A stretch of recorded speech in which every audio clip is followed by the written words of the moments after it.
Ce serait une grande première en Afrique. Après 10 ans d'efforts, le paludisme serait en voie de disparition sur les îles des Comores. La victoire n'a pas encore été officiellement proclamée, mais selon les autorités sanitaires, l'essentiel est acquis. Le fardeau est beaucoup moindre. On a moins de cas de malades. Il n'y a plus la saturation qu'on connaissait dans les hôpitaux, ce qui fait qu'on peut dire que les ménages aujourd'hui sont un peu soulagés au niveau de leur budget, mais aussi au niveau du gouvernement aussi un peu soulagé. Il y a moins de dépenses à consacrer à la lutte contre le paludisme ou à soigner les malades.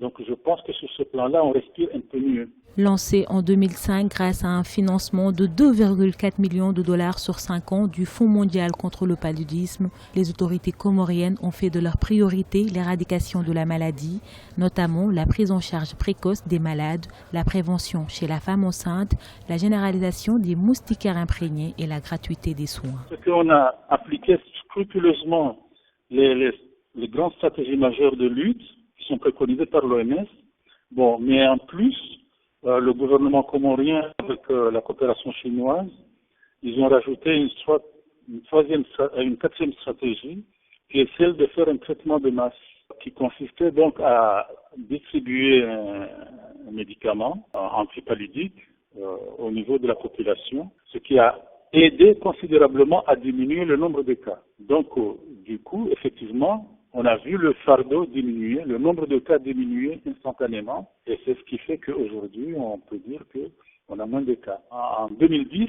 on avait 103 670 cas en 2010.